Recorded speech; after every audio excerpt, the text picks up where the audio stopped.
Yeah. And you understand what I mean? So it's Yeah. two I say. Okay, you say 3 exercises. The second one? The second one, I have 3 words. One is direction, and the second word is dimension, and the third one is perspective. So I have, yeah. From a technical point of view? What? So how would you introduce this to the performer? So first, it's trying to explore all the direction in the space. And you have to be like clear about the direction. The way it's, first you can explore the direction with your eyes. So you can just look at the direction, or direction. Like it's very clear. And then you can explore the direction by feet. So you can kind of like walk towards one of the direction you saw or you figured out. And then you can combine both. For example, you go this direction, but actually your eye look into the other direction. So it's kind of like different. And then add to the dimension, see how it changed your direction. Because when you have dimension, it's different. You look. The dimension, if it's kind of like this dimension, and this dimension, it's kind of like you have 8 or maybe like directions straight. But if you put the dimension like this, it's different. So how the dimension change your direction somehow or fulfill the direction. And now he is not going to include the text. Yeah, it's not to include the text. The third exercise is it's kind of like combined with this one.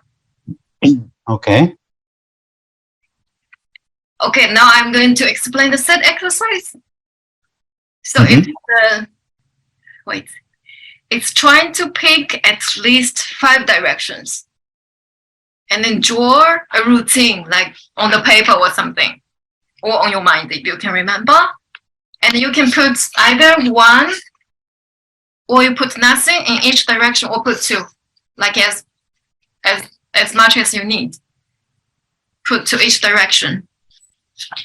And then when you walk to that direction, and you figure out the words, and then you pick 1. For example, you want like what you did is, for example, is nobody, and you're trying to recall what you did with this one. For example, you have 4, like ask. For example, if this one is repetition, so you have like it's like a physical cue. For example, this one you have like kind of like ask. So this is kind of like ask. This is the physical thing. So if you have this direction, you pick this ask. So then when you go this direction, you can all the way keep this routine with this movement. So it's something like, combined. Okay, those exercises are brilliant, very provocative. Now, what we need from this learning, let's say, is how you are going to deal with everything that the performer gives to you in order to build your dramaturgy. I have a question about you would about this exercise, and instead of saying about give to your choreography, you said give to your dramaturgy. Is there a difference about the things I'm doing as a choreographer or as a dramaturge? Well, what we are trying to make it as the same person. So meaning that the choreography is born directly from the heart of the dramaturg. And sometimes the other way around. Depending, that's why I ask you, do you have a very concrete idea and a direction that you want to lead the performer or not? Depending on the attitude is a little bit different. If you have a very concrete idea, then your task is lead more and more, accompany, let's say, help, suggest the performer to go there where you already know that you'd like to go. But if not, then you must take care of what the performer is sending you, is giving you, and then analyze how this fits the original idea you had. And then if you feel to make a change, or you feel to make a correction or a change, or a little change of direction or whatever, then you do it. But what is when we create these exercises, we talk the last session, in order to provoke in the performer, it's somehow you should know what you are looking for. What concrete part of your dramaturgy are looking for. So if the exercise is like a question, and the improvisation of the performer is his answer to this question. But then the question is already very well thought,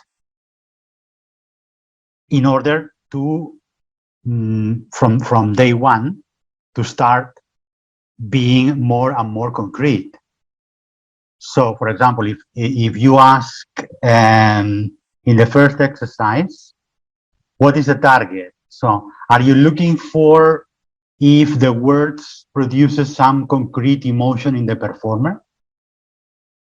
For example, it's just a question. So, if you ask an exercise to a performer, somehow, then he will start improvising and doing the exercise, but then your eyes are somehow looking for some things in concrete. So it's not just to sit down and see what he's doing, because there is nothing.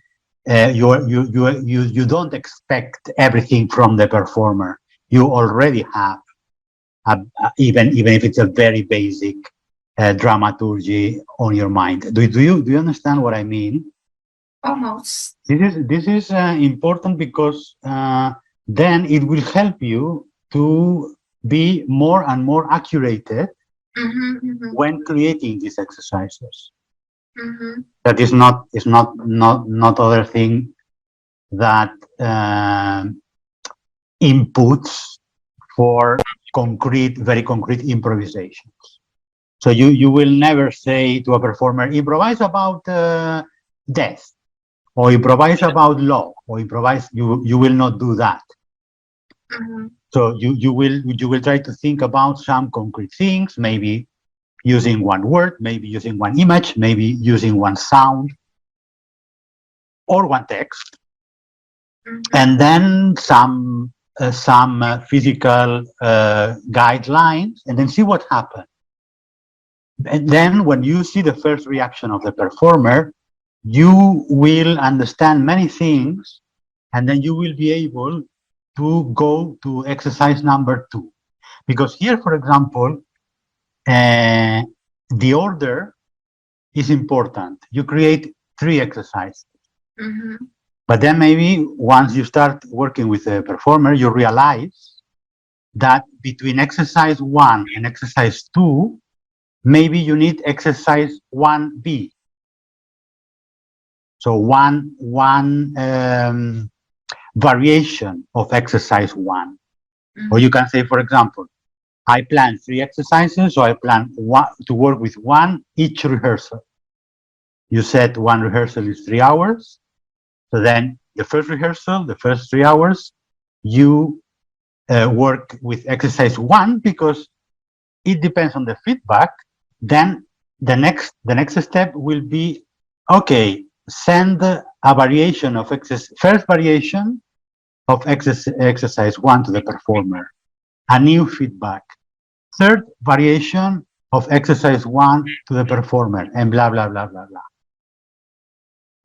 And then you can finish your rehearsal with a kind of 1, 2 practical conclusions about what is working better, what is maybe not working at all, what it should be more developed. So things that you said today we couldn't reach a certain point with this, but then we know that with this is the beginning of the tomorrow's rehearsal. Because this is how you build a process. You must be very organized, let's say, or in this, because as far as in a workshop you can make a list of exercises and do somehow whatever, because each exercise is for some concrete thing that you can talk afterward, whatever. But in this case, the exercises you are creating is to build a process. And then a process is a walk towards somewhere. And then when you are walking, okay, you might know perfectly where you are working at. So you have a map, you have, you know, where is the sun, the north, whatever, you know how time you need, you know how many kilometers, or not that you don't have that much information and you know more or less it's yes, towards the sun, but then you will find a moment of the path that it divides in two, and then how you are going to decide to go to the left or to go to the right. So it's, you know, it's a kind of process. So you are doing these exercises like a process, and then the performer will be very thankful if he sees that you are leading somehow, that you are provoking in him those the strategies, because you know that you are starting a trip together. It's not because, I don't know, because something is at random or because you really don't have any idea. There is, you know, I saw people that they start working with the performers with no idea at all about what they are planning, let's say, but and even acting, pretending that they know. Sí. This is very bad. All performers can feel that sooner or later. So is this because all the strategies that you create, and it's very good that you create special and concrete strategies for each challenge of your work, but somehow they have a purpose. And even if you don't explain the purpose to the performer, he feels that there is a purpose. And then maybe tomorrow, maybe the day after tomorrow, clap, boom, you put things together. Okay. Now I see this and that.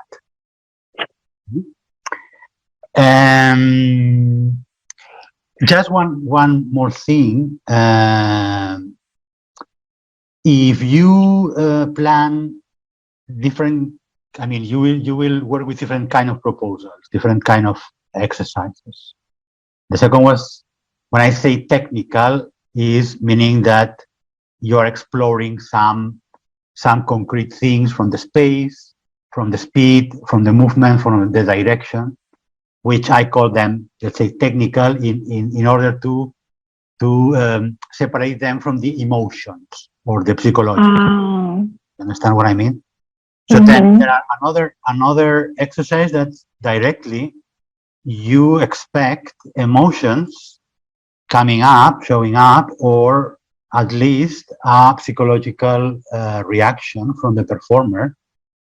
And then the question here is, how are you going to deal with that emotions?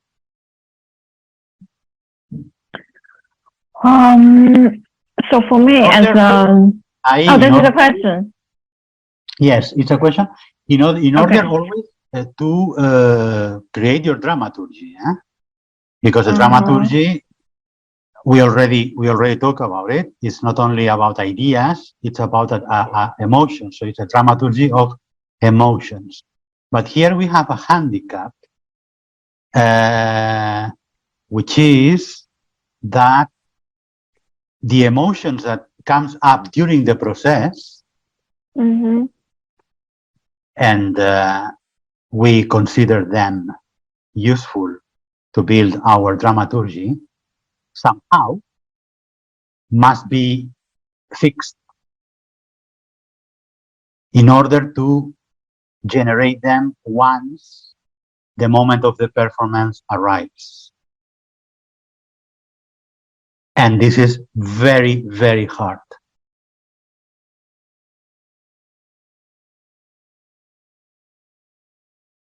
Do you understand what I mean? What is the, like, it's like, for example, I just got to like come up during the process when they, with those kind of like emotional thing or like psychological thing came up. And what is the emotion, the emotional, the technical point of view is not going to be a big deal. For example, in your first practice, he chooses the word ask, and he starts playing with that. Imagine, ask, moving, jumping. But then it comes the moment that what he's doing makes him cry, for example, or makes him laugh. Let's call that an emotion. And you said, okay, if we combine this move, the way you are moving, the way you are using your body, the way you are using physically the word ask, and the result is one emotion which is really useful for expressing the basics of my dramaturgy, then this must be somehow fixed in a way that 20 or 30 days before, when you have the piece, let's say ready for the audience, there is a moment in that piece when he's going to perform that in front of the audience that is going to happen again. He will reproduce this body work combined with a physical way of understanding the word ask, in order to make visible that emotion. And this is a very delicate thing, because many times during the rehearsals, amazing things happen, but things that only happen in the rehearsal and never will happen again. And I am not only talking about the presentation of the piece, I am talking about every time that you perform the piece. So it's not only the first or the second day, it's maybe when you are touring, or when you are invited next month or in 3 months to a Torino Film Festival or whatever. So always when the performer, will create again the piece in front of the audience, the expected things must happen. If you understand that, but this is something that you need to take care from moment zero, from minute one, already when you are building the dramaturgy, and then check if the decisions you are making are good decisions in order to create a basic physical set that, for example, gives you the same emotional reaction. Mhm. Do you understand what I mean? Yeah. Now I understand you. Is be very, very close to the performer. Mm-hmm. In this case, it's kind of basic because there is only one performer, and one create somehow a very close or intimate process. There is I am not talking about psychodrama or don't misunderstand me. Yeah? So I am just talking that everything what happened on the stage somehow is not true. No. Why? Somehow. Everything? You mean everything? It's not true. Everything. Which part? Everything. It's a huge question.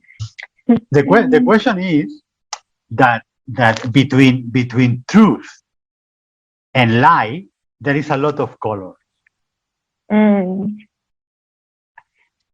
So something that can happen on the stage looks really like true. It's very close to truth, but it's not true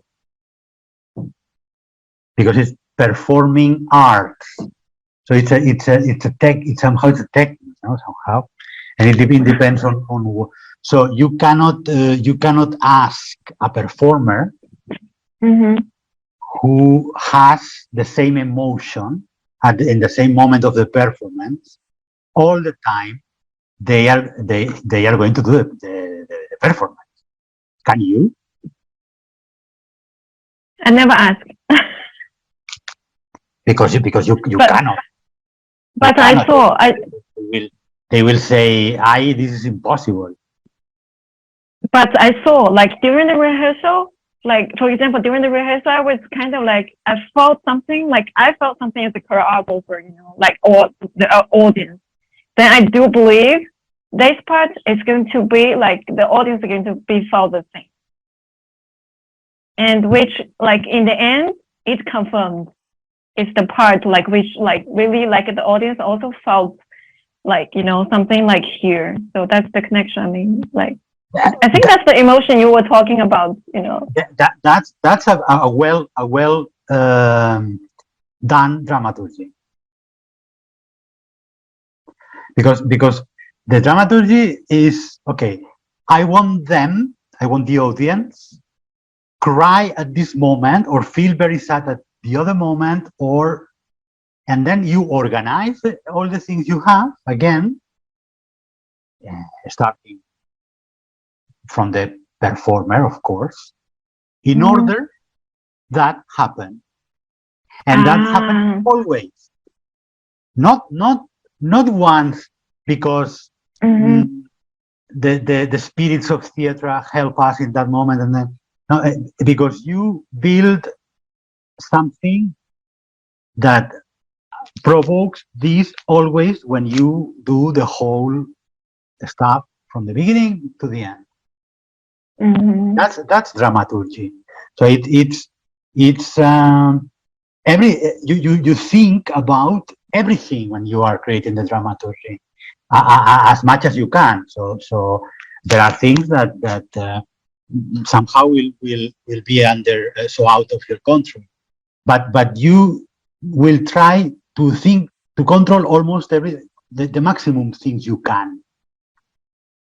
What the performer is doing, all the signs you are putting on the stage, all the meanings that you are creating, the reactions of the audience, you will take care of everything, because this is the dramaturgy task. Wow. And I'm saying this because, you know, in the rehearsals, if you have good people around you, and you have good communication with them, amazing things happen. Really, really amazing things happen. The difficult is that when you call them again, will happen again. Do you understand what Yeah. I Yeah. Yeah. Malika, do you see the point? Now we are, I mean, because we are using the text, but the text again, like an inspirational motive, let's say, as we did with the animation film, the first session. Huh? So the text has another kind of paths to arrive to the body. What we are trying is to avoid the intellectualization, if I can say this, of the text, meaning that making the text as much as physical as possible. And then that's what I asked them to prepare some exercises that might be an approach to how you are going to communicate with the performer. And this is it. So this is why I'm saying that there is no truth in the sense. So somebody said that what we are doing is we tell the truth lying. I think I heard about this one. It's the big liar. Liar. Meaning that the emotions that the audience see on the stage that night are not really real emotions from the performer. Because then imagine how crazy would be that. But then it's not, no, we don't talk about performing art, and we talk about psychodrama. Psychodrama, you know, it's a therapia that people through some techniques very close to theater, people do to recover some mental illness or complexes or whatever. But this is, for me, so this is not performing arts. This is another thing. This is psychiatry or psychology. No? You can use music, you can use water, you can use many things to help people in a therapy to overcome their issues. And when you use theater, we call it psychodrama. At least in Spanish. Maybe in English. Yeah, I think in English. I'm not sure now. In Spanish, it's psychodrama. So it's a therapy for people who has problems. But we don't want that. No. So we don't want that the performers are doing therapy. And I was thinking about then how to, because there is still maybe in your dramaturgy the goal to create a feeling for the audience that the person goes through something emotional, which doesn't necessarily need to be true. And then the question like how to do it. And for me, it's still very abstract to work with text or word because I like purely come from dance. But I know that, for example, this, like when I worked with one choreographer for 5 months, and she was one choreographer I've worked with that had like really in mind exactly what she wanted to do. So like she also showed all the movements and everything was already quite ready. We improvised with it, but still, and she was always saying that she wants like the movement always as the starting point and not like emotionality kind of first. So this was always, everything was pure movement based. Doesn't mean that it wasn't emotional in the end, but it started from the movement, which can of course trigger an emotion in the audience. But yeah, I was Yes, just yes, thinking yes, about yes, that. yes. This is not only, I mean, this is in theater, even in text-based theater, this technique is as well used. And, you know, the question with text-based theater is like the big tradition is, you know, the Stanislavski method, by to say something, which is kind of a different approach, but he himself and people coming after twisted, turn, and then said, okay, let's start doing the work from the body. So for one very simple example is that the performer, the character on the stage, needs that to give the impression to the audience that he's frozen, he's freezing. And of course, the performer is far from that, because on the stage, under 40,000 kilowatts of light is very complicated to be cold. No? But then you can do it with like very strange and not really healthy psychological stuff, which is the main method, or you can start doing all the movements and gestures that the body might do in the situation that is freezing, and then it doesn't mean that the performer is going to feel the cold, but he's going to be very close to the psychological moment that when somebody is and giving in a visual way the perfect image to the audience that can see that the performer is freezing. Sorry, that the character is freezing. Maybe, but they don't know the difference. Hopefully, between the character and the performer. But then, this is what I'm saying. Why I'm saying a lie. So is the performer feel freezing? No. But is he very close himself, and for sure giving the expression to what the people who is looking at him that he's freezing? Yes. And is through the body. Because if we put a text here, the text might be, I'm freezing.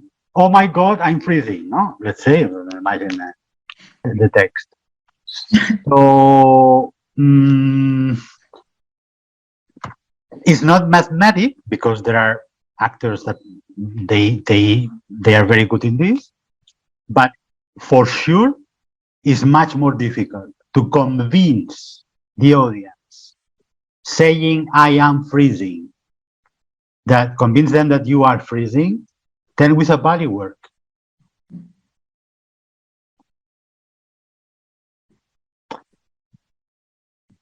You can combine both of them. That's what they do when I mean text-based actors skipping the main method, and this is called method of the physical actions in English, and wonderful. Then here we go to what we said in the beginning of last session. We start saying that the first thing you face when you are using text is if you need it or not. Malika, this is how we started the other class. So and if you need it or not, or if you need all. What do you mean by all? All the text they give you. Ah, okay. For example, in text-based theater, you have Chekhov or you have Shakespeare. Do you need all in that play, or is it's good that you take out things? And this is very hurtful for the people who works with text-based theater, and sometimes they hate me when I'm saying this. But all plays improve when you cut them. I am completely sure about this. And Shakespeare will not knock at your door but one contemporary playwright, yes, and they can bring you into Kurt as well. If you cut, yes, they can.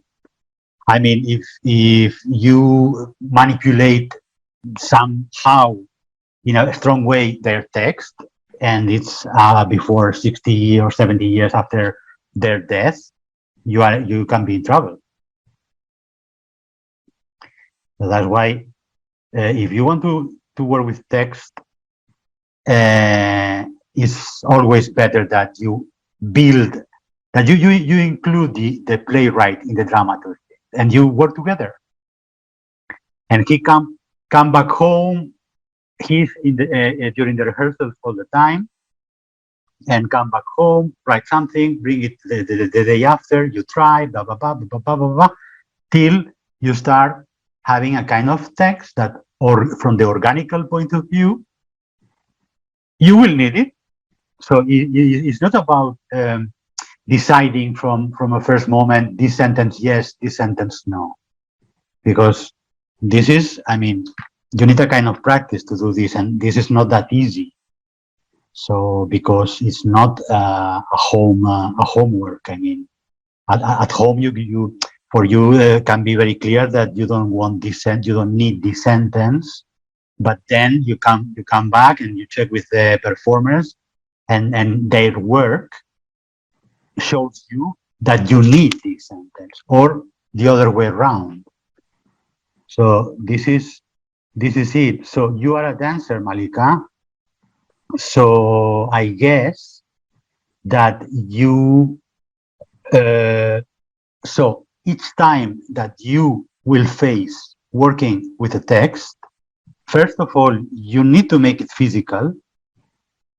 Second, you make to make it physical in your physics, so in your body, and then you should work with your choreographer or your director or your dramaturg, always in the direction of the fact you are comfortable and you believe in what you are doing. So any word or any sentence that you first feel that is not inside you, is not in your body, is nothing to do with you, must work on that. You must tell, and I mean, and a good choreographer, a good director can see that before you. So from the outside, it's kind of clear when a performer feels completely uncomfortable with something he's saying or she's saying. This is, and then this is then when you think about what happened. Many things can happen. One of them is that maybe you don't need that text. The other thing is that the performer does not understand the text, but not from the brain, from the whole. Mm-hmm. Because from the brain, I mean, nobody's stupid. So from the brain, everybody understands the text. But maybe he or she cannot put the text inside their body. And then, for example, is i.e. when you create a special exercise to helping them in order to make this sentence physical on them.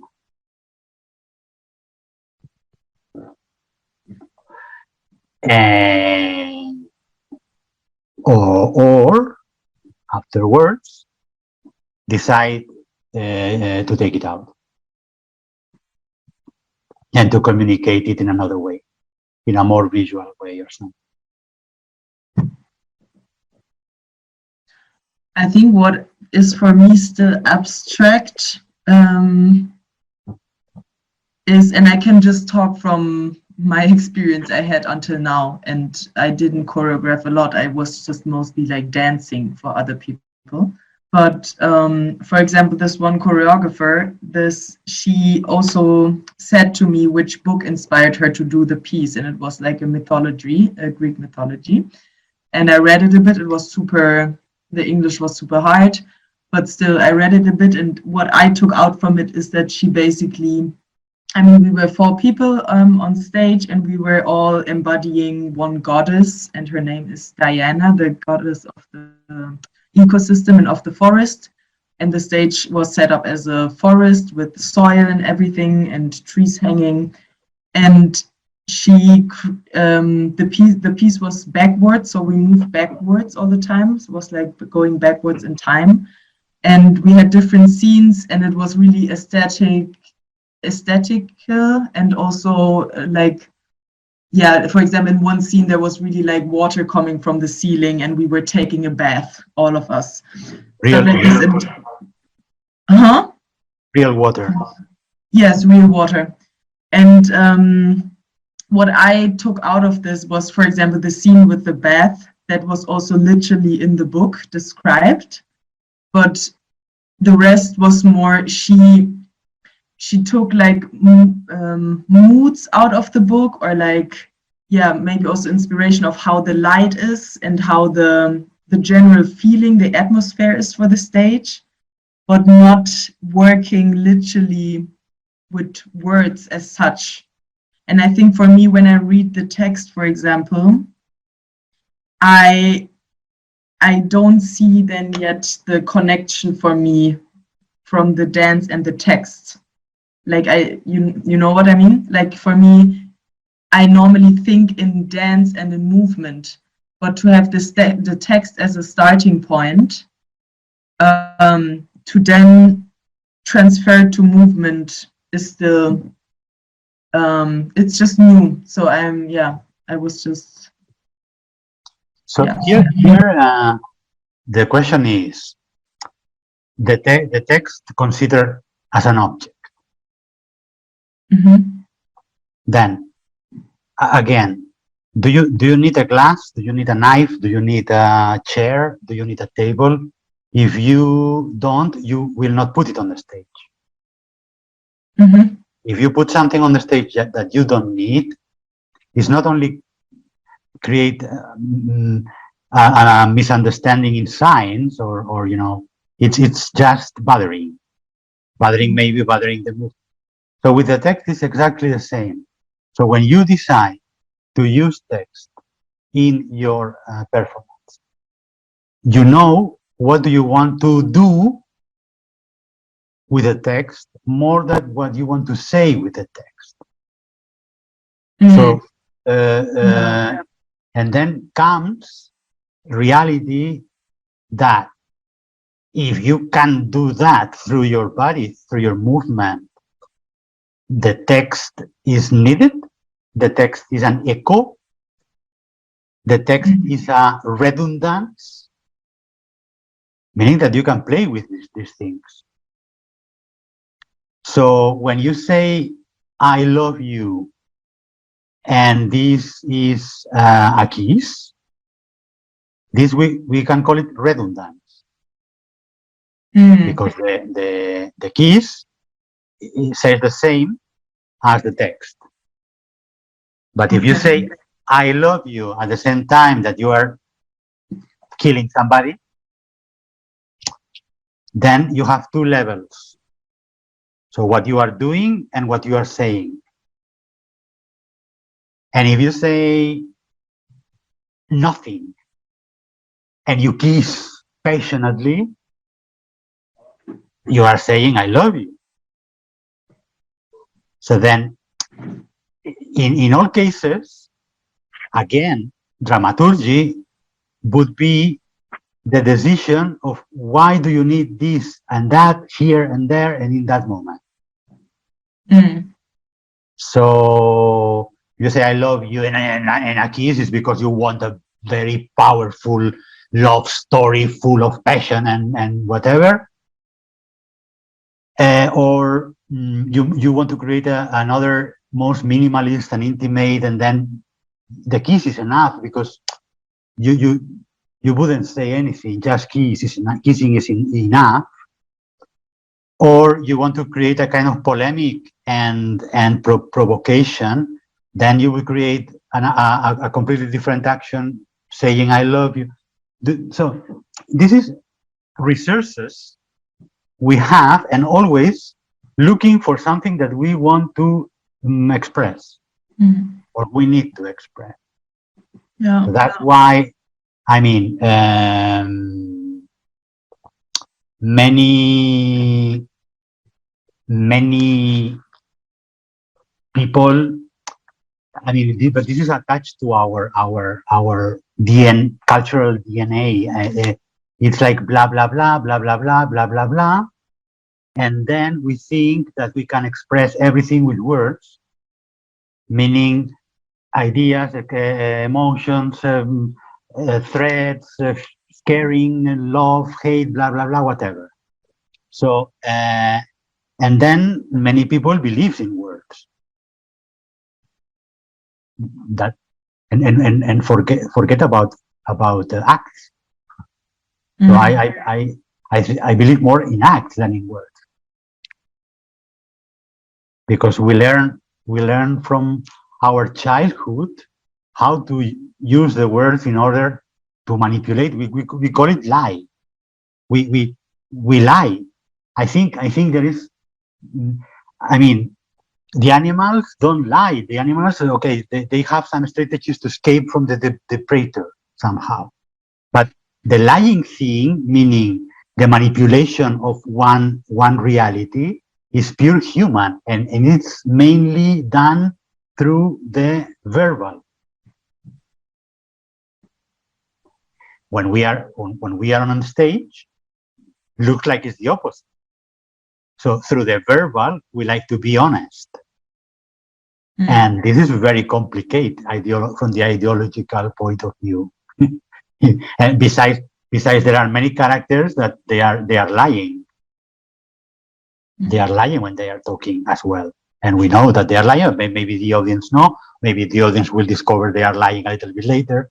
So, in a show like you were involved, you were, I think, as far as I understood, so you were using the text like another object in order to provoke some things in the performance, in you and in the audience. You can use it if you manipulate all the physical conditions of the text, no? Volume, speed, rhythm, repetitions, this kind of thing. But this is not for free from the emotional point of view. Because if you are open and your body is relaxed and connected with your text, let's say, things happen. If not, it's blah, blah, blah, blah, blah, blah, blah, blah, blah, blah. Even if it's text-based theater or a very physical theater, new dance performance or whatever. And you can see this in many performers, that you are believing them while they are moving, and when they open their mouth, you don't believe in them anymore.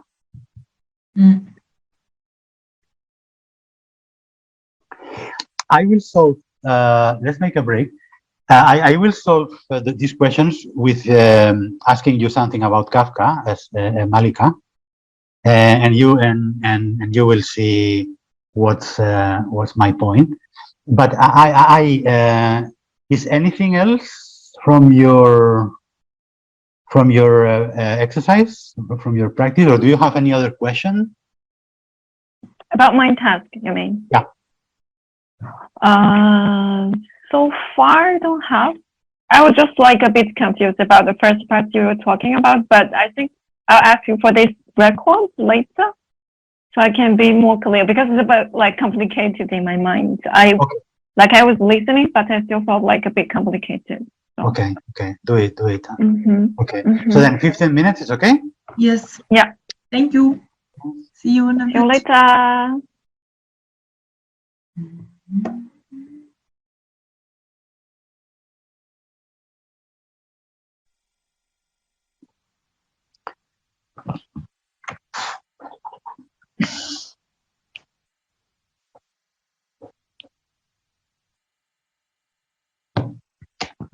Hello. So let's talk a little bit with Malika. Yes. I will ask you two questions to start. First is, as far as you can recall, the mood you was after reading the text for the first time, if you can recall.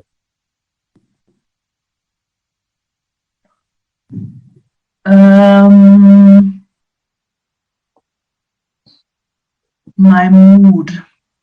I don't know if it's a mood, but I had the feeling of the feeling of waiting in a way, or like misdirection, and like a person that, for example, in Berlin, it's such a big city, and if you don't really know what you want or where you're going, then you're constantly just drawn into other people's things, or you can look around, but there's so much information. So I had this feeling of a person that is just doesn't have any direction and is then observing, kind of.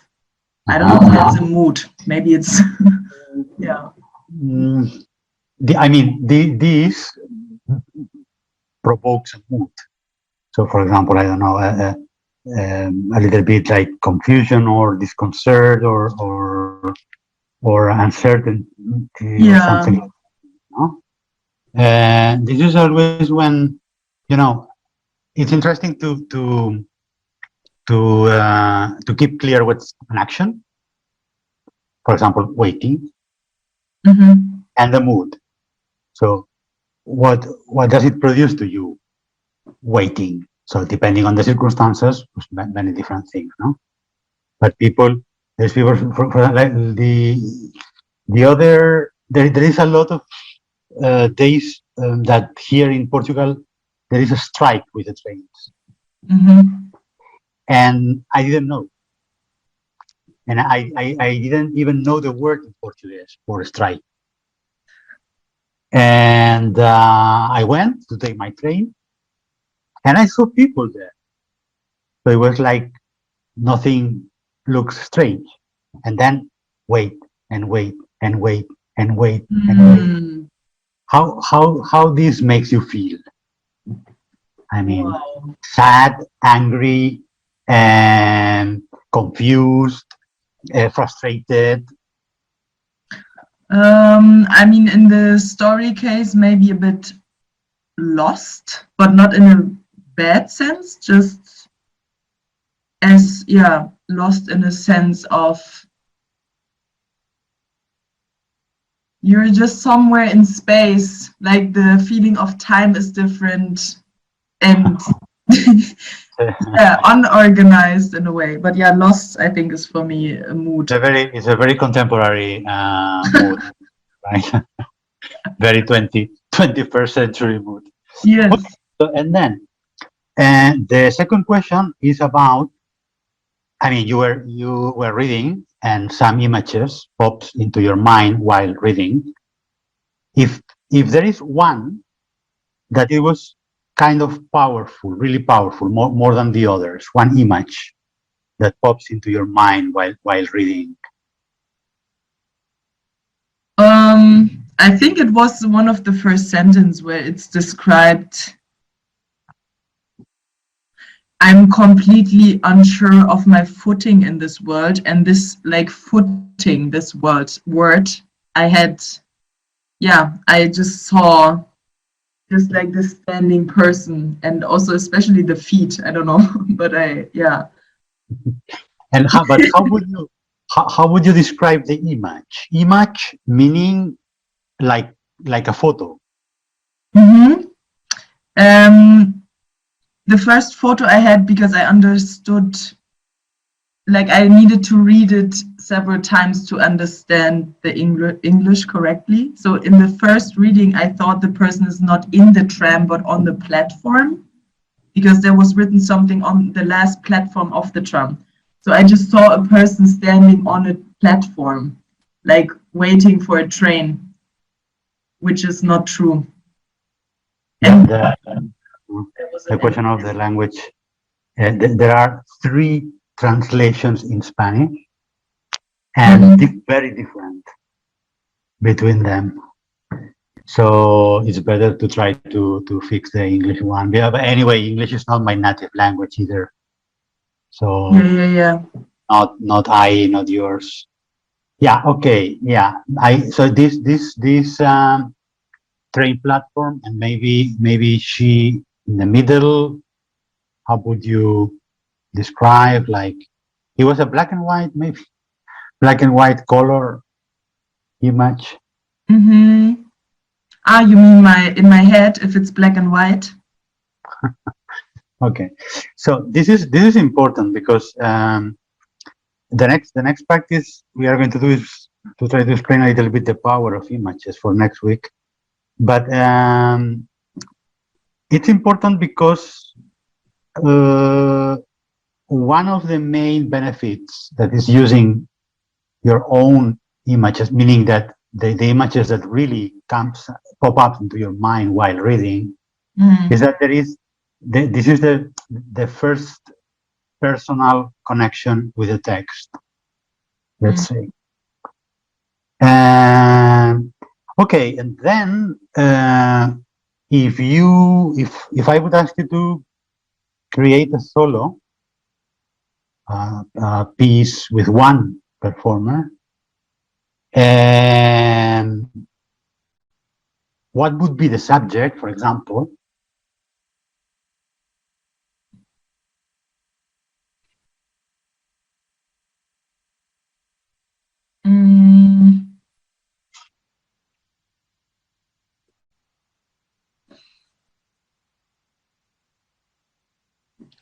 This is a really good question. You can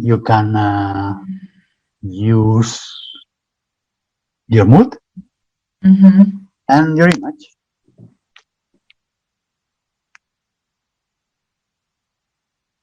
Yeah, then I would use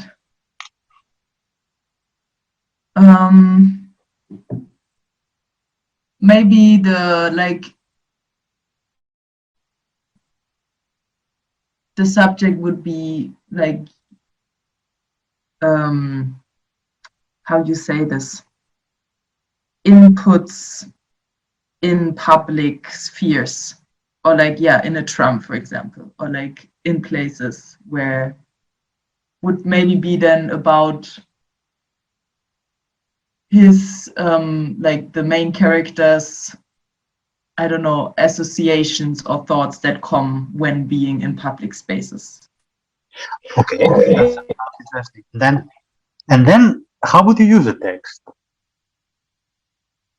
So you, let's say, three different ways. We discard the adaptation, right? So this is for another kind of dramaturgy.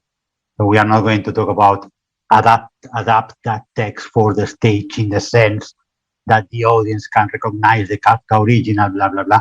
So no.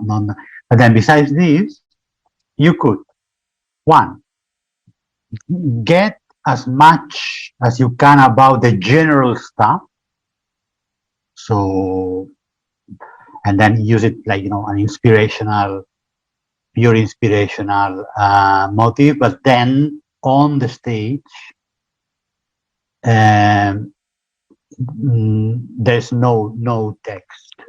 So on the stage, the text could be possible from the performer or from a visual ad, meaning projection, or meaning write it on the wall, or whatever. So it's not only that the performer is speaking, is talking. So you can have it on stage, but without the collaboration of the performer, or use it complete. Like, for example, another way that you can put the text on stage is from the auditive point of view. So it can be a voice of, no, right? So somebody's reading the text, or select some sentences or some words. I wouldn't use the text at all, I think. I would try not to.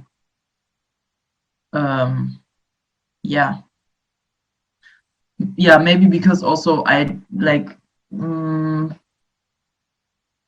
it's hard still for me to, I never saw performances where it was like nicely combined in a way, text and dance. But somehow then, if you are not going to use at all the text on the stage, it's because it's an inspirational motive, right? Yeah. And if it's an inspirational motive,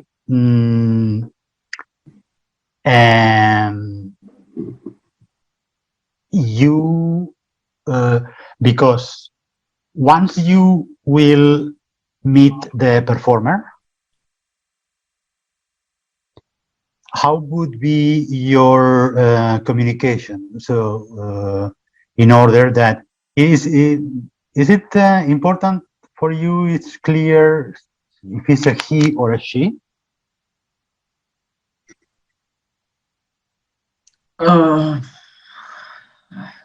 It's a she. I would like to work with a female person. Yeah. Never say it is not important. Yeah. No, it's not. But some people say, it's not important. We are in a dramaturgy workshop. Everything is really important.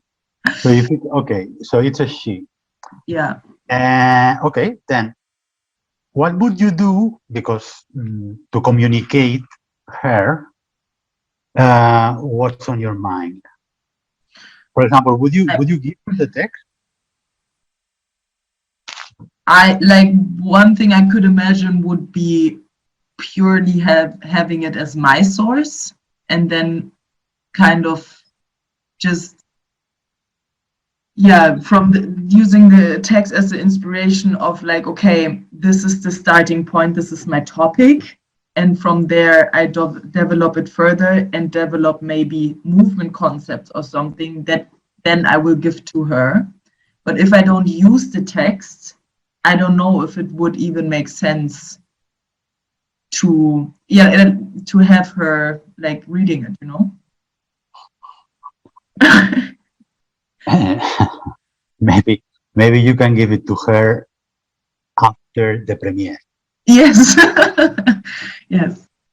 Yeah. And that would be, really, really interesting to see what happened here. Yeah, I mean, well, this is up to you in the sense that you have, the text produces in you a very kind of concrete picture, image, way of understanding, and then you look for concrete strategies to communicate these to the performer without using the text, which is a good idea, because if she reads the text, another word is coming up on the table, and if you have very clear things, then first of all you should somehow arrive to an agreement, or to arrive to a compromise with the other word. So I would share the text maybe in the case that you are building the solo together from the same level, meaning that both of you are more or less at the same point, and both of you will start building it up from the original. Then you should make a compromise every day, so all the time. So about the mood that produces the text, about the images that comes up, about the meaning, about the ideology, about the words, using them or not. Do you understand what I mean? And somehow, if you have an idea, if you have a concrete idea, it's better to inspire the performer through your words, and then later you can share the text. Mm. Or never. Well, I mean, never. If you show the piece and you said a piece by Malika inspired on a short story from Franz Kafka, I mean, and Mm. your performer would be curious and would go to the origin of the text. That's for sure. No? So you should agree this. Should agree. Then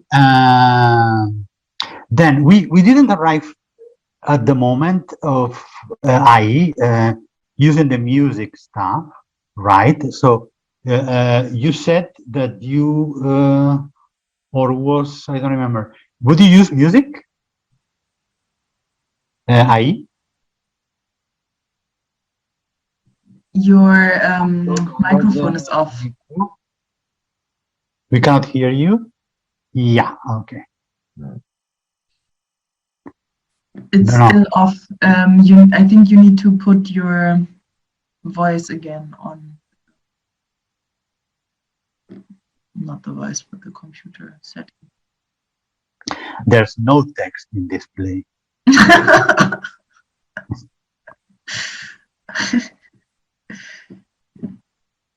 You need to unlock the sign, like microphone.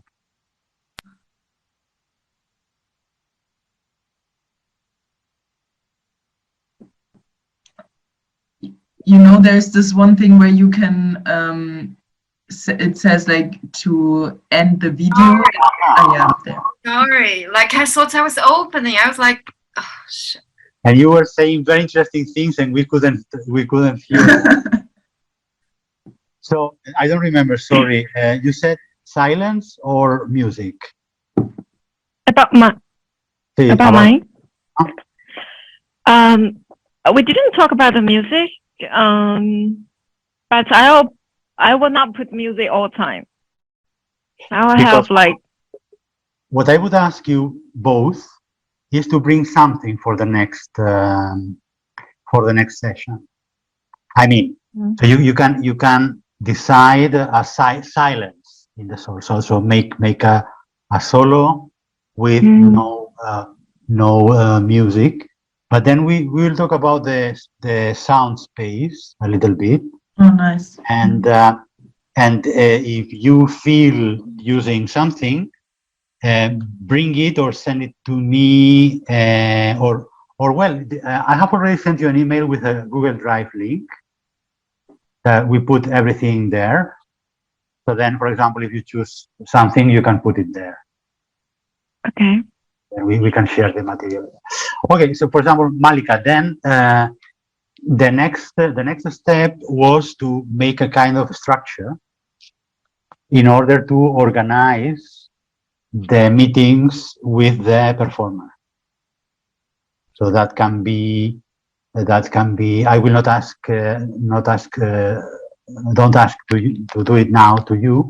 But you can work on that, and if you feel like we can check it in the beginning of next session, yeah.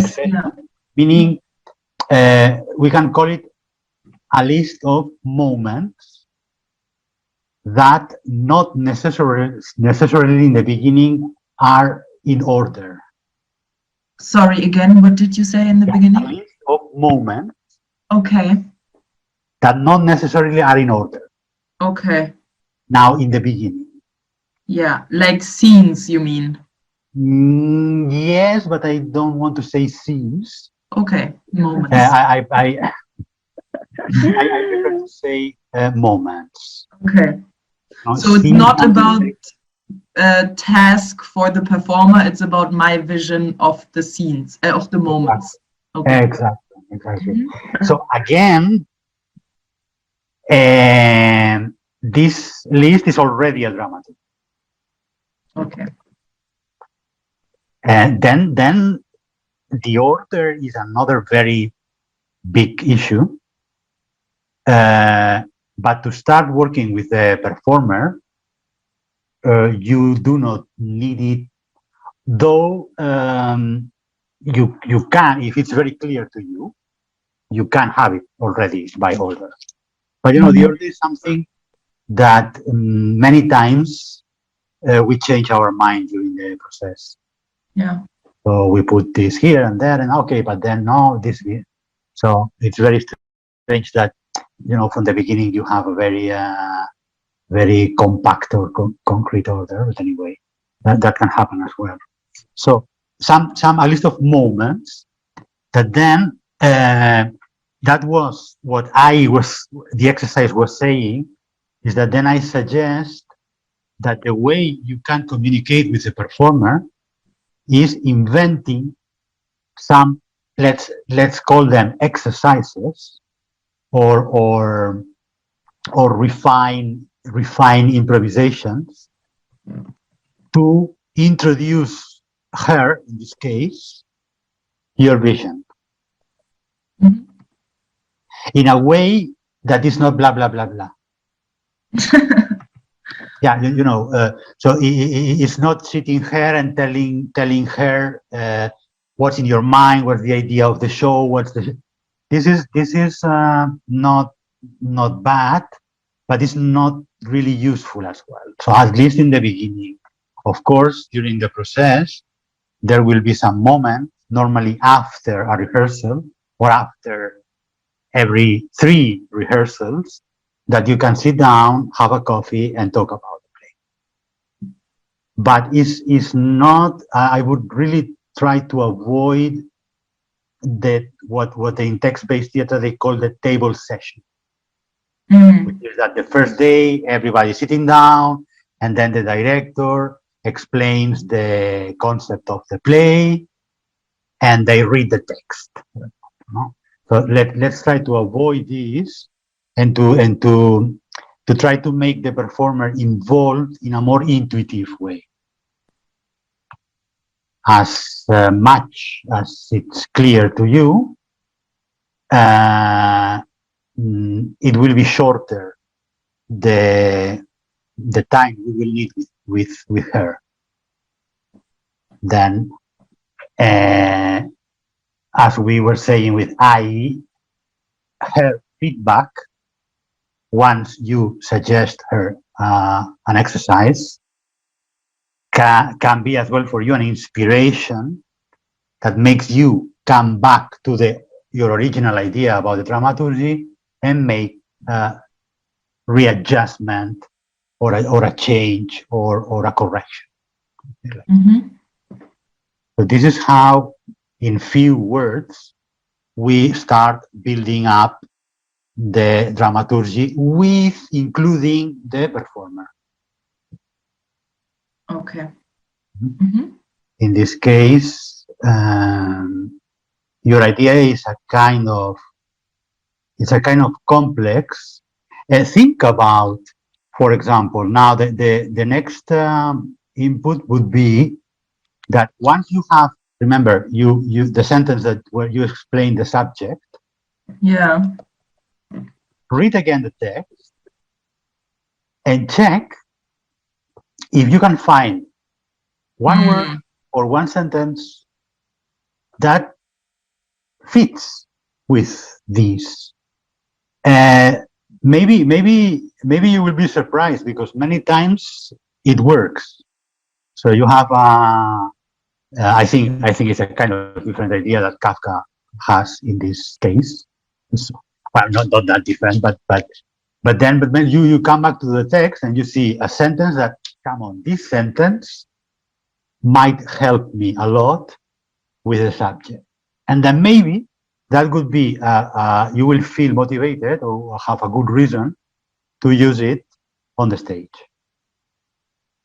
Okay. Yeah. Remember that it's not necessarily the performer saying it. You know, this is kind of polemic, and many times is a conflict when I work with contemporary dancers, very, very contemporary dancers, if you understand what I mean. So, to make them talk, it's a tragedy. But not even talk, say something.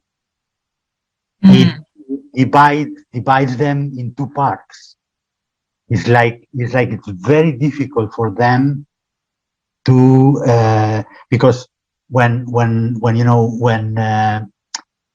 I succeeded in a kind of fast way, okay, they can say things, they can speak on the stage, but then they don't move. It's like if they were choosing, or you want me to move, or you want me to talk, but I cannot do both things at the same time. So, and then the target is like, both things are working completely in harmony, completely together somehow. No? But it's normal because their training is nothing about speaking or talking on the stage, no. And then this is a big challenge for them. So, I mean, as far as everything is like possible now here in the workshops, you can imagine to work with a performer that can face the fact of using the text, or help her and help the audience with, these resources, projections, writing on physically there on the stage, voice off, all the. Well, we were talking the other day about the title and the hand program. We consider these meta text, meaning that is not officially the text of the play, but it's text of the play. I mean, the title can help, can give an idea, or can make a crisis in the brain of the audience because it's a provocation, meaning that is just the opposite of helping, or a suggestion or whatever. And the hand program could be, sometimes the director or the choreographer writes exactly the subject or the dramaturgia, what they want, everything. So then people don't need to see the performance, maybe. Just reading the hand program, it's enough. So I would say that they should come into the venue. I really have problems with that, saying that all the times you need to explain a performance before or after it is something wrong then. Because the performance must explain by itself. So with no help, then you after it you can have a beer and talk about it, of course.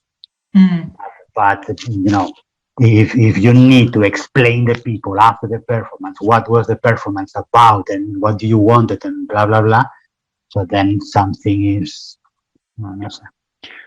so this is it.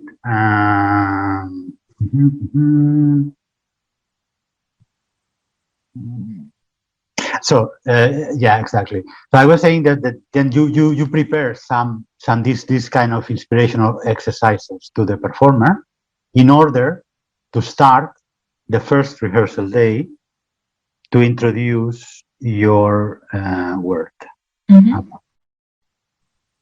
We know that for her, she doesn't know anything about the text and about Kafka. So then it's up to you. So from these moments that you select, what you will prioritize this and that, or what is more important for you. Something I wanted to say as well to before is that in one session I would if you have technical and emotional exercises or inspiration, do the technical first. Because many times the emotional and psychological are very exhausting, and then after that the performer is not normally in the use to go to the techniques. So I mean it's a suggestion, so it's not a rule. But I would rather do all technical stuff and research and body movement, blah blah blah, in the beginning of the session, and then in the end, let's say that the tough stuff or the most complicated stuff is connection with emotions in the same section. And then, if not, then you can do one session complete for technique, one session complete for. Is it clear, Malika? Maybe not. No, I didn't really understand. You meant first doing technical stuff? Yeah, in the same session, in the same rehearsal. Yeah. If you prepare two different exercises, and one is just for catching the space, having up and down, left and right, and the other is to start researching emotions. Mm-hmm. One is the last, and you start with the other one, the rehearsal. Yeah. Because all the time that you are doing things that involve emotions is very exhausting. Yeah. Yeah. And then and for some performers, it is even they are a little bit lazy about emotions or about they prefer to move only to move. It's as well close to this contemporary dancer profile, the one that cannot talk, for example. They love to move, and all the things you ask them, even the most complicated, the better.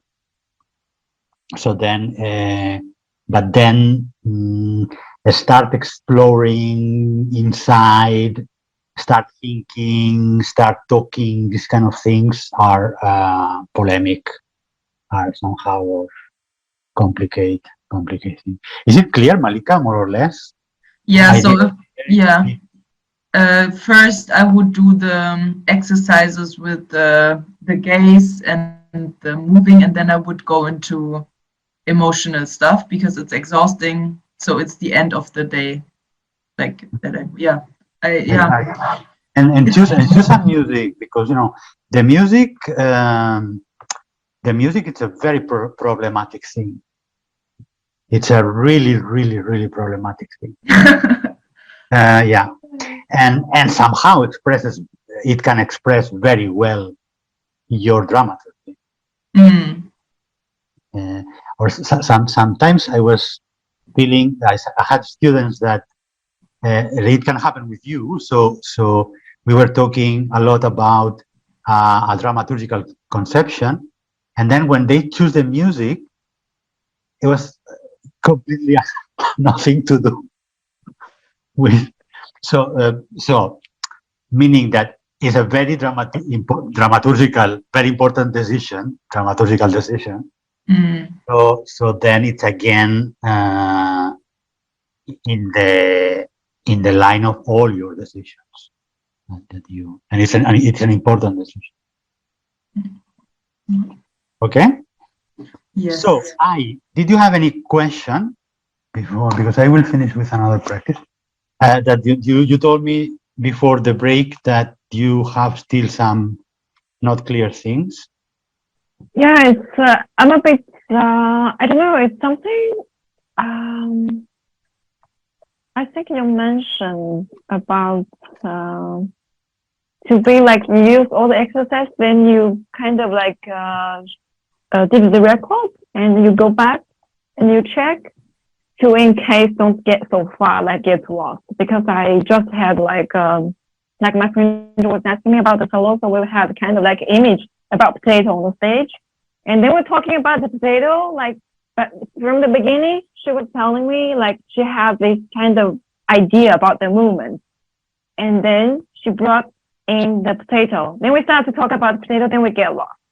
So that's exactly what we experienced about this part. Not this idea of the movement, not that connected with your dramaturgical conception, but to help the performer with the exercise. So I was telling you that, and because, for example, to avoid that the first exercise you created, it's for them only a text thing, and then movement is not coming up. So this depends if you need it. So if the performer follows you, then you will not need it. So, but if you see that the performer is just saying the text, playing with the text, and is not bringing the text to his body, then you could help him with a kind of movement input that accompanies this text work. Do you understand what I mean? So it's just because it's a very special somehow training. It always there is a conflict or a trauma when the text appears. Always, including the actors and actresses that are working always with the text. They are used to it, so you say, why this happened? I think this happened because it's connected with this cultural division about mind, but you know, you can, for example, build a text-based scene with two actors, for example, a scene from Ibsen or a scene from Chekhov or Shakespeare, whatever. You can build it, making improvisations, games, exercises before they memorize the text in order to make them understand from inside and start getting used to each other and blah blah blah and then you are very happy because they reach the point, the scene is working very nice, they are in, and then they start memorizing the text, and always something happens. Something happened, meaning that there is one or two steps back. And you need to bring what they had in order that they can recover it and don't lose it when they have already the text memorized. And then, because it's always a drama, this thing, I mean, it's very interesting. Very interesting. Because, you know, yeah. So if you have a dancer and then you give them this green card that you've chosen to, and it's a game about text, and easily he or she will start talking using the text meaning only, so without getting the body involved. Then maybe they need an extra input. So this extra input, which means the kind of like research about the movement. Move that way while you are saying. See. I have also like I had the experience with some of the teachers. So it's like, so for example, it's like you are the teacher and you gave us like, so she asked us to bring a book like to the class. And you pick like randomly, everyone puts the book in the center and you pick randomly from there. But for me, it's like we were doing this exercise, but in the moment, it's so difficult to find anything as a dancer, as a performer. Like, you know, there's kind of like, totally get lost, like, you know. But when they are asking a text originally, that you create a text. It's from the book, the text. That you. Yeah, the first step, it's like, it's all the text.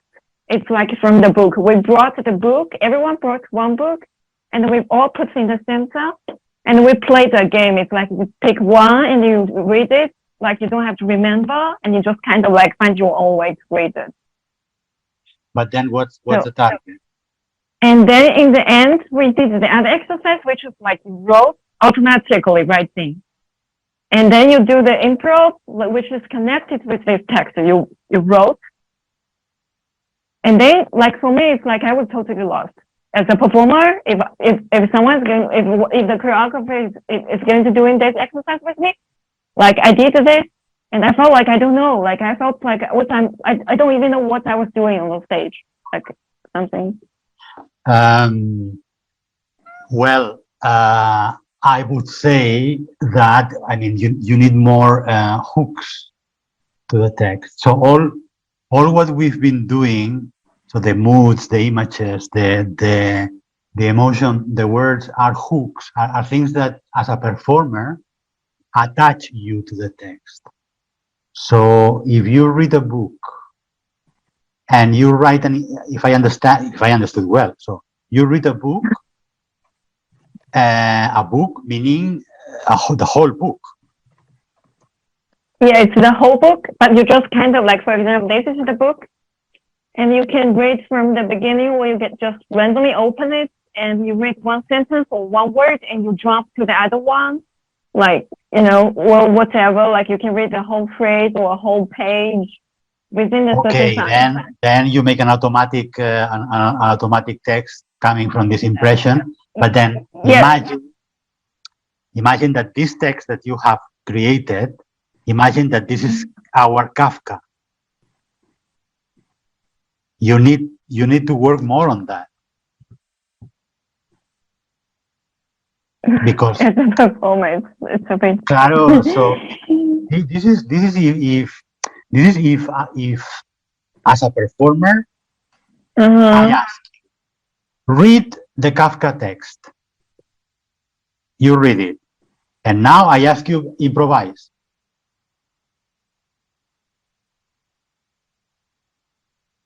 Yeah, that's the problem. Like that's my problem. For example, if I read this text, you ask me to dance this, and it was like I don't know, you know what. But you cannot do this. Nobody can do this. I mean, yeah, you can try whatever, no? But you need hooks. So you need. I mean, if you start improvising from an inspired motive, you need to start building some hooks that connects you to that motive, and then helps you through the improvisation. And I mean, I cannot ask you to make an improvisation after reading the Kafka text. I mean, I can, but I will. What will I get?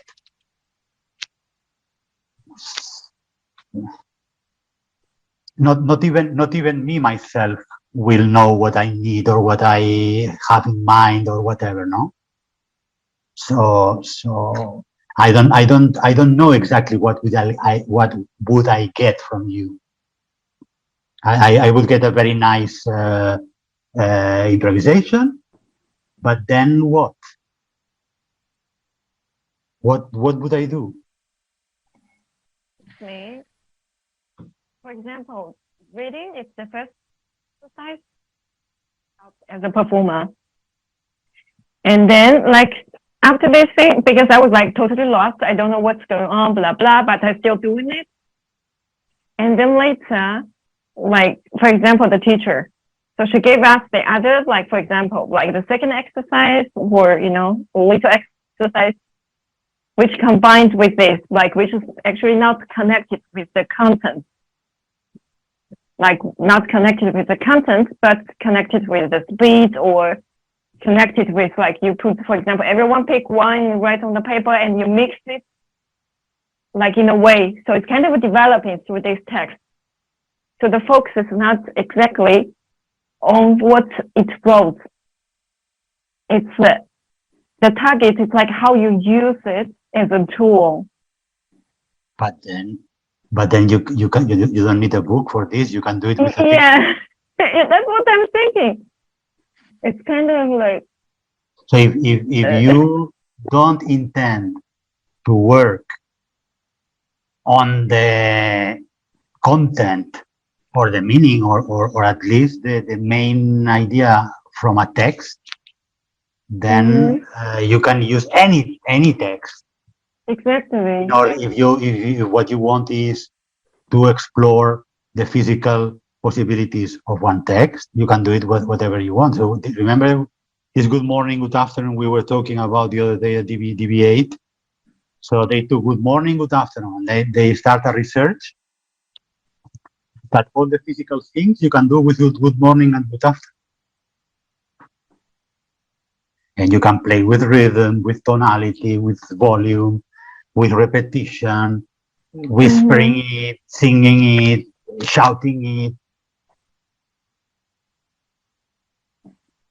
But the question here is if you want to stop there,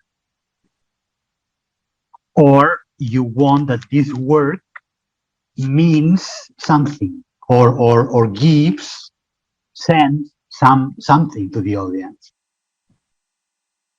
For example, in the DB8 performance, once you get used to the crazy thing, because in the beginning it was very crazy, no? So then the audience must, oh my God, what's going on here? But then you get used to it, and step by step you get the point, that is that people in this world have a very serious problem to communicate each other. And they could give to the audience this idea with the body work and using the words good morning and good afternoon.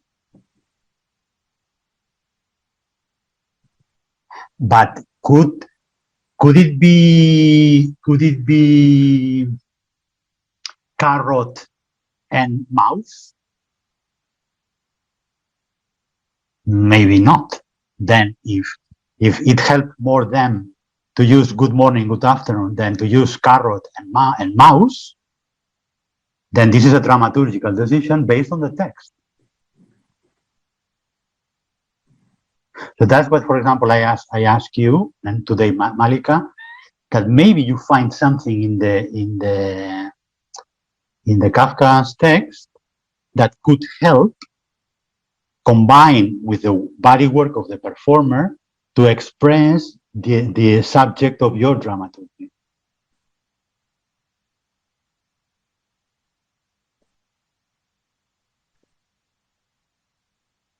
Because you are willing to express something.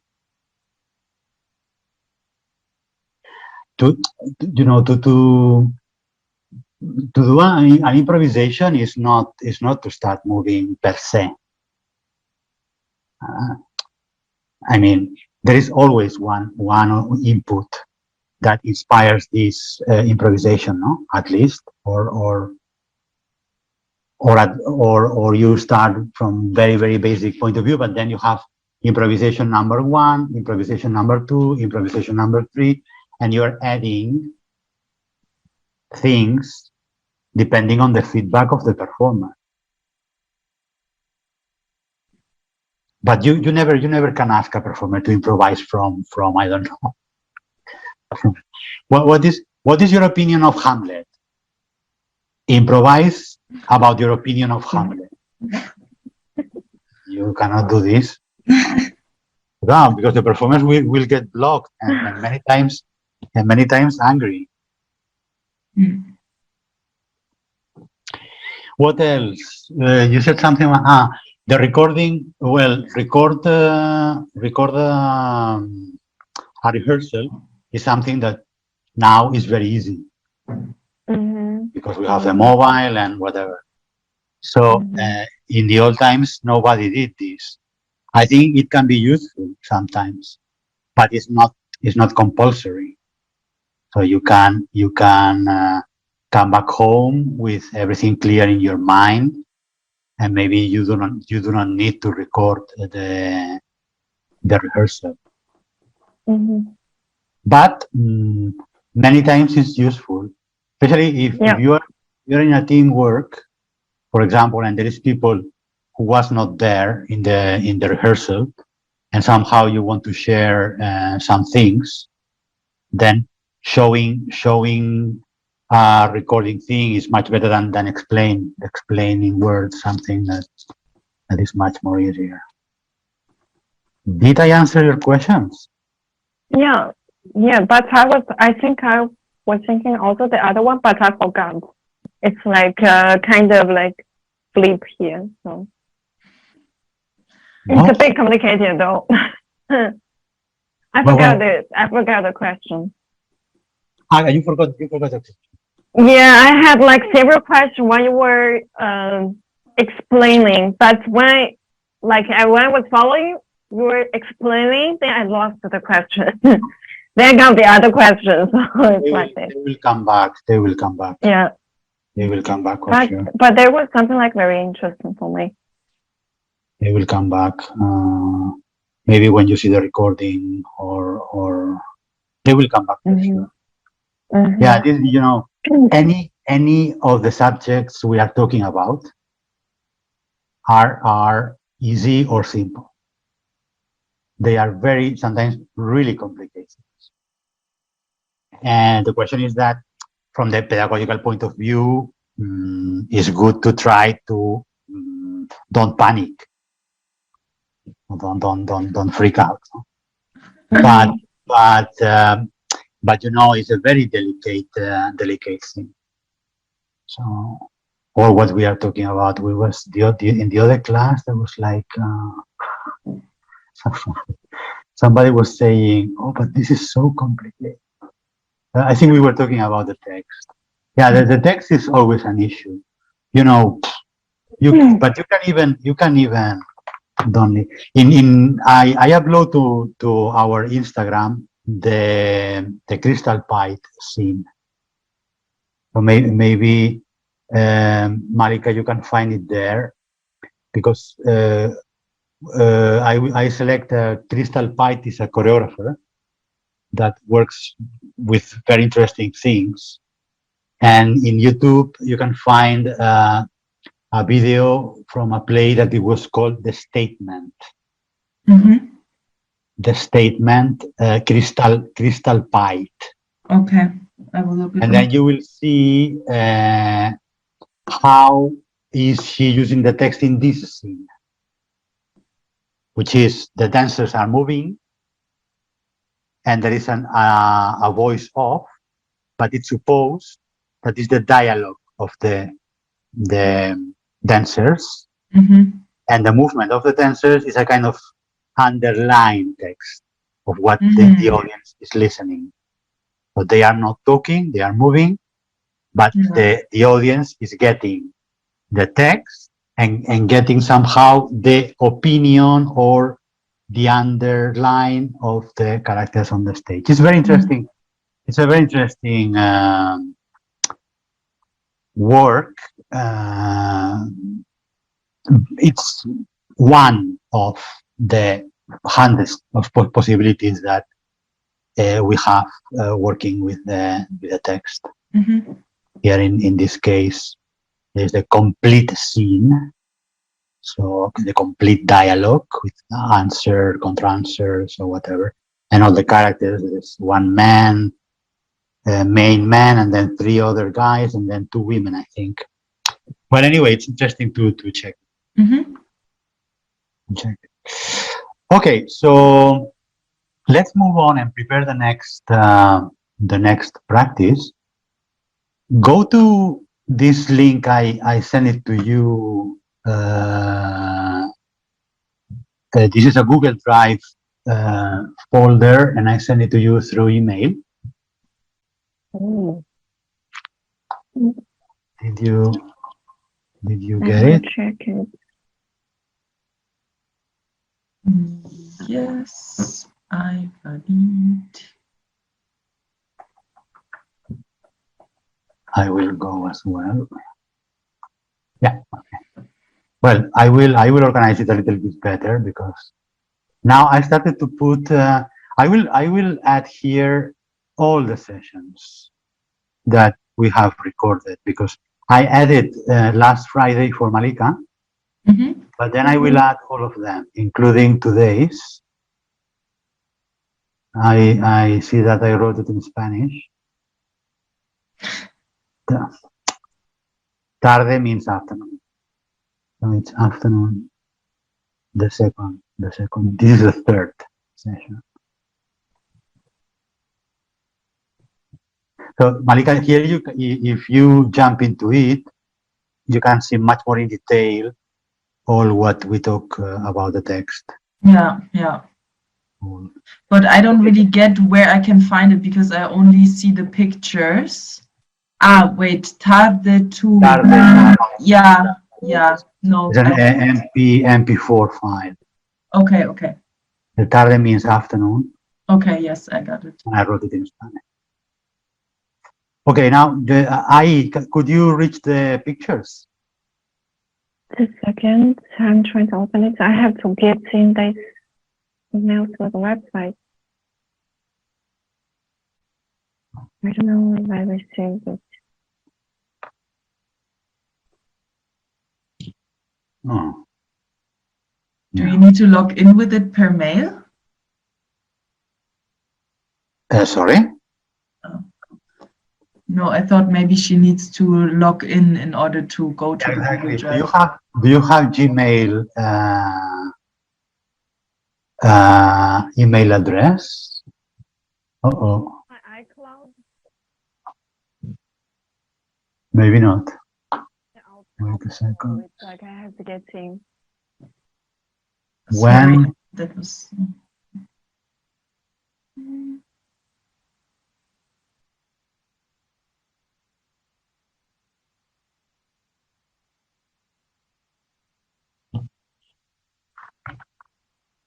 Oh, you have Outlook. I received it, but I have problem to log in. So Do you have a Gmail account? the Gmail, but I have iCloud. So, But Send me through my iCloud. so just on a second, I think I can send them to you by email because there's not too much. Now wait. See. I sent you my email, iCloud. Wait, I have to check.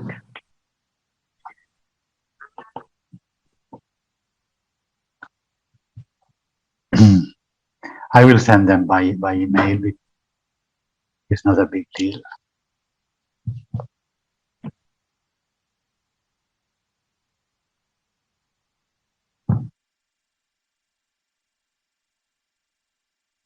I sent you this email. Just say it. It's my iCloud. Probably I can receive it immediately on my phone. I do not know what you are talking about. yeah, I don't think the iCloud doesn't make sense. I think it's easier just per mail. Yes, yes. Because Google Drive and iCloud are not connected. The one is Apple and the other one is just the Google. Exactly. Okay, no problem. I send it to you by email.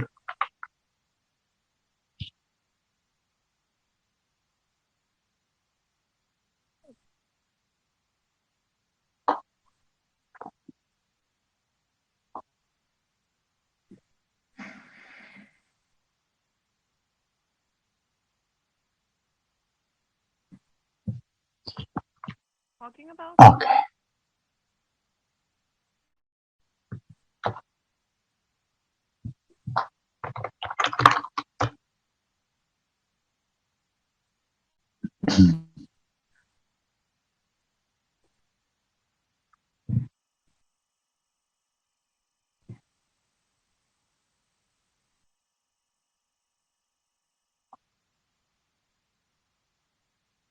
It's about choosing one. So Malika, you can Oh,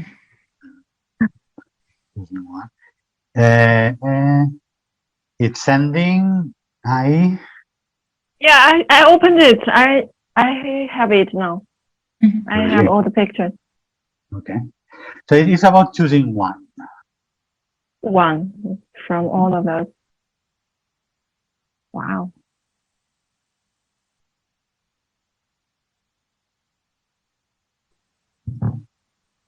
Take your time. So.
I think I got one.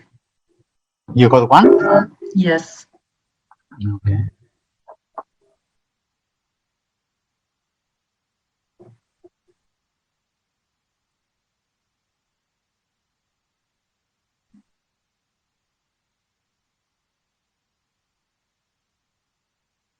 Try to take as much as info as possible from it.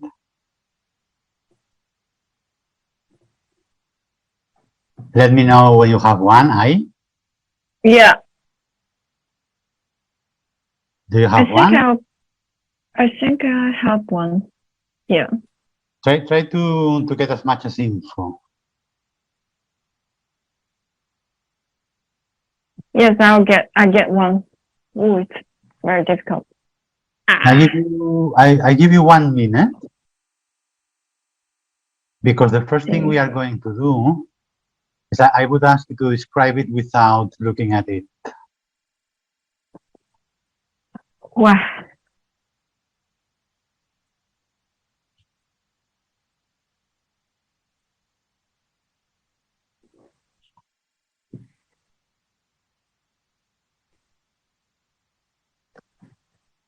Get it.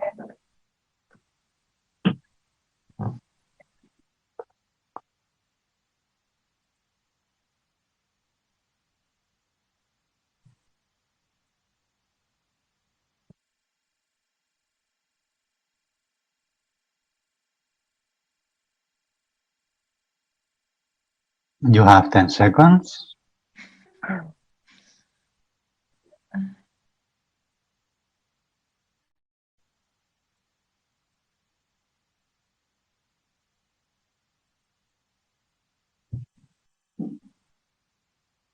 Okay. So now please do not look at it.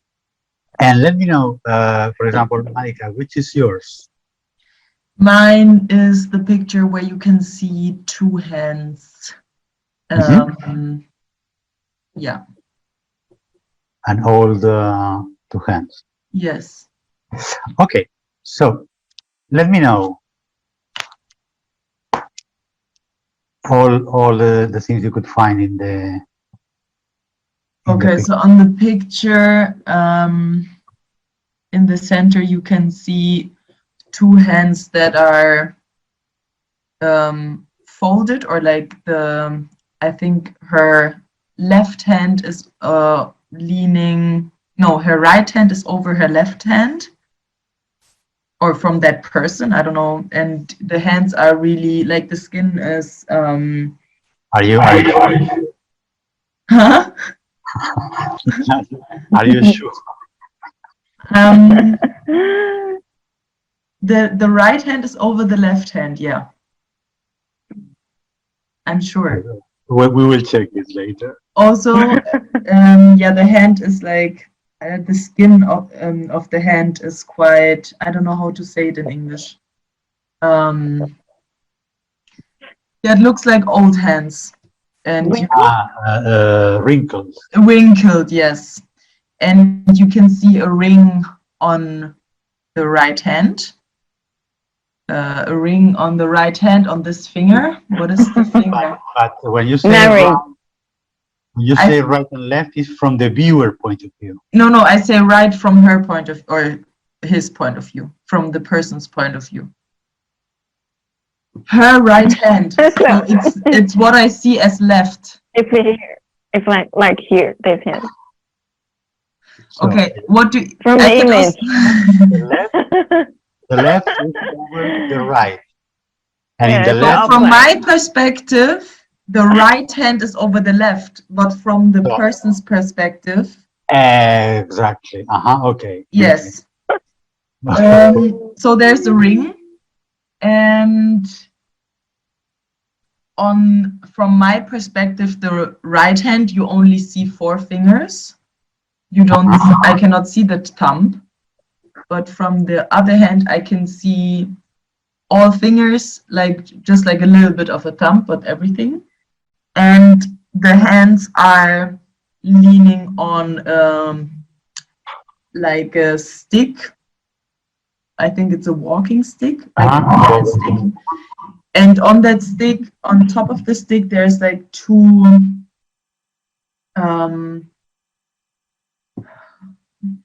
yeah, I don't know how to my English. Yeah, you can see it looks like an old stick. There are 2 like things around the stick. You need to open the picture in big to see it, I think. Yeah. And then you can also see that the clothing of the person a bit. And there's a sunflower and also other like flower ornaments. And in general, the picture is in black and white. Yeah, I think that's it for me.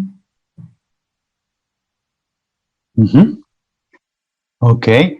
Let's have a look. You can have a look. Yes, thank you. Not at all. My pleasure. Oh shit! I was completely wrong about the hands. Yeah, I mean, that's what Yeah. I was asking. It depends on our perspective, but if we put in her place, for No, example, I was wrong. the I was left, just the wrong. left hand is the one wearing the ring, for example. Yeah. Yeah, I was describing it wrong. So from her perspective, her left hand is over the right one. This happened many times when we are working on the stage. So it's a very simple way to understand the right and the left from the audience or from the performers. Yeah. But this is the beginning of something that can be very, very chaotic. Yeah. It's sometimes, many times in the old plays, when the playwright used to give instructions to the director, they put the right hand from the spectator point of view, or from the director point of view, meaning that the director, it's supposed that it should be in front of the performers, no? Okay, so but it's pretty detailed. I mean, in the left 5 we can see 5 fingers, but in the right we only can see 4. You didn't say anything about her nails. I think it's something that it shocked me, or her nails. Oh, yeah. You I mean know. the dirt? I'm not dirt, but yeah, a bit, I think, on the it's dirty after cleaning. Mm. No, you know what I mean? Yeah. Somebody who is working with Gardening, maybe. exactly, and then washes. But as it's working every day, a lot of hours, then some sand gets completely Yeah. thick, and with a kind of fast or superficial cleaning is not enough. Yeah, and then you said about the dress, the bottom. Yeah, I think it was pretty detailed. Do you want to ask something about this, Ai? Ask about the picture. I don't know. It's quite precise. For me, it's I cannot remember all the details. It was. I Then, was Marika, now that you Yeah. are looking at it, what would you add to be more precise? We can always be more 1 precise. second. I mean, I could add maybe trying to describe more the clothing as well. I mean, I said that they're flower ornaments, but like you could, like the tissue that you see, especially from my perspective on her right hand, seems to be, I don't know the word in English, Samt, like really soft. Uh-huh. Yeah, to say more about that. Yes, And exactly. And it's yeah. possible to see more from the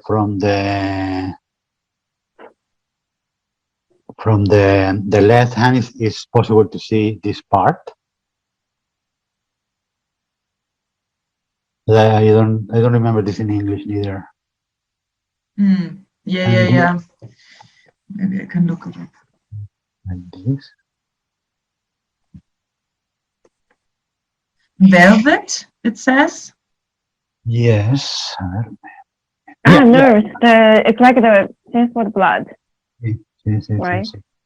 Exactly. Okay, it's fine. So I would ask you, we are going to do different tasks with this. Well, I will wait till I do the one. So can you disconnect with yours, I? Which one did you choose? Which one is yours? Tell you the number, or you want me to describe it? Well, now tell me the number. I mean, or as you wish. Why? It's the one in the water. The woman in the horizontal in the water. Okay. Now you can disconnect and try to describe it. Oof. It's very simple, but didn't say the face. The face is on the. It's on the. It's not inside of the water, but actually it felt like upside and down. I was thinking like if I move my computer, it also makes sense, from the other perspective. And also you can also say like from different perspective like this, especially this one, and you turn totally like this way. So you can see clearly it's the water, and it's kind of like transparency, but the water is like so quiet. Like you cut it from the side, it's not, there is no no wiggling. So it's like very stillness. And inside of the water, like you can see the hands and also the feet is kind of like very released. And also the dress, like the dress is kind of like so stillness, like, because usually if it's in the water, I think there is something like, the clothes is kind of like opening, but the clothes here is kind of like very steady. And also the falling makes me feel like so quiet.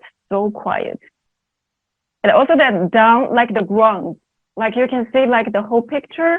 If it's without this character, it's like you see different layer and with kind of like different textures.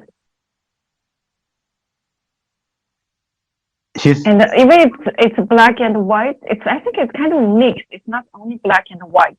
It's like black and white and mixed with a little maybe bit of gray. very desaturated. So is she what is she wearing? What? She's wearing Mhm. a long white dress. A long white dress. How long? It's like till the ankle, like till the here, like the ankle, and with the short, I think, Uh-huh. right? Uh-huh. And white, and it's kind of like opening the side. It's also the color. The white dress is kind of like so innocent, so pure. Also the stillness. Isn't it in Japan is the color of a funeral, the white. Even in China, it's white. In China as Yeah, well. But, it's white. and is it during the day or during the night? I think it's kind of in the afternoon. It's like, and it's kind of like gloomy or not sunny, not sunny day. It's kind of like cold. I felt cold. Oh, okay. Have a look. Have a look and check. Do you think you forgot something relevant? Wait. I need to find it.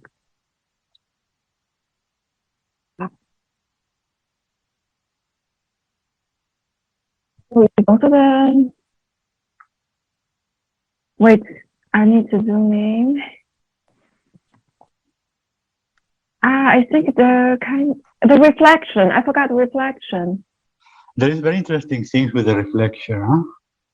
Yeah, I forgot the reflection. I think it's the reflection giving me this falling, like to trying to do it upside down, you know. And also the hand. I'm not sure because this is not very quality image, but she's Yeah. wearing something like how do you Earring say, or something? in her Wristband or something. yes, exactly. Yeah. Is it possible? Silver. No, maybe not. It's Well, silver. I can. Here it's interesting. Well, I mean, it happened to me that when I am looking, the more time I'm looking at an image, I start adding from my mind, adding things that there are not in the image. But there, I see also the wristband. Uh-huh. Or you see just this golden flickering. Exactly, some brilliant thing. No, yeah. That might be. Well, so what would you say to improve the description? To improve, If you would add something. I think it's the alignment till the toe. It's a very Like interesting. you see, it's kind of it's a straight line. It's a straight line till the end. You can see like this kind of like it's very like a dancing tree. I mean, it's like you can see like usually if your hand putting like this way and you put like this way, kind of like you can see this line, this direction to here, kind of like going to this direction instead of just kind of like this, nothing. But you see this feet is kind of like going here. So And maybe the hands are like more relaxed. yeah, the hands is kind of like this inside of the water like this, but the feet has this kind of like direction and the alignment also. The alignment is very clear about the side till the end of the toe. So very like delicate. Malika, would And also you say something? Sorry. Yeah, I would maybe also comment about that she's quite quite skinny, or like in general the body shape, and the hair, and also like her breasts. I don't know, like that you can really see the curve like of her breast as well. And I even see a point there, but I don't know if this is now in my head. But like I see a black point on top of her breast. Me too. Me too. Me too. And I see a brilliant thing in the ear as well. I saw the ear and something. It's like a. Yeah. Actually, it's something like huge in the ear, like at this part. I think she's wearing an earring and how do you say in English the pulsera? This. Wait, I know this one's necklace. This one's bracelet. I think she's wearing it. Yeah, bracelet. I think. A very thin, Mhm. very thin one. And Yeah. this black Silver. I cannot. Probably, I was also thinking probably it's the water. Yes, maybe. It's the water. Anything can happen here. Yes. Yeah. Yes. Also, that her arms Stone. are spreaded a bit. Yeah, the inside arm. It's like the inside arm and also the outside leg. It's the. You see the hand, like it's kind of like the outside of the feet. It's stretching, but the outside hand and arm with the inside leg is more relaxed. So you like kind of analyze. She's keeping the equilibrium with the legs. So she's breathing and the floating is with the legs as well. It's clear that the legs are somehow working, but the upper part of the body is not working. It's relaxed, let's say. She's very skinny and tall, maybe. Gives the impression that she might be tall. Mm. Okay, so I would ask you, as I said, different things. The first one is that you make a photo, a picture, using yourselves as or using somebody else. Both. If you are yourself, then you would need some help from the outside. And if you use somebody, you will be the outside, let's say. To try to not copy, but express as much as possible what is in the picture. Oof. It's not about that you go to in Madrid one of famous swimming pool and somebody's you the picture out there. I do exactly the same. Well, I mean, Exactly. why not? It would be. It depends on the picture. But this picture is kind of not very practical to do this. But you can get many things from here and try to somehow reconstruct on your way. If you understand what I mean. So it's really not about choosing one or two aspects and representing it in our picture, but really visually as close as possible to it. Like, for example, if I would choose these like this woman that her head is kind of into the other woman's head, the black and white picture where you can also see one, like the back of one, like then I would need to Photoshop, for example. I would not answer these kind of questions because the exercise will tell us a lot of things. And I don't feel like giving you some things that may impact you too much or whatever. So if you understand the main thing, which is trying to reproduce as much as possible what's in the image, the effect of the image, the atmosphere of the image, as much as you can, then the methodology or how you do it is part of the exercise. Okay. then we will check it, and then we will talk about some things. Is it clear? Yes. I have a question. How many pictures you can have? Sorry, How many pictures you can have? One or one Simon. final. one? One Only final. one. Let's say, yeah, I mean, you can do as much as you want to try to reach the point, but then when you finish, you will say, I'm satisfied with this one. And then this is the one we are going to work with. So the one which is the closest as possible to your intentions. Okay. Yeah, one. Okay.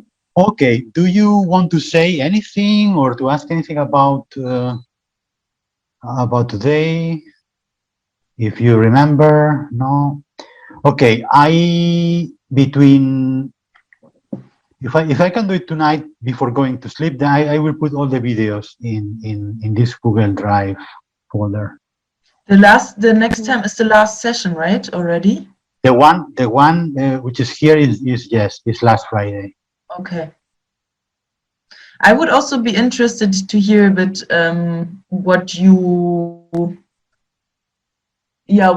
what fascinates you about dramaturgy, or like in your experience. Maybe we can also talk about it the next session, but like in general before ending the course, I mean. Yes, of course. Remember, because I will not, and ask it to me.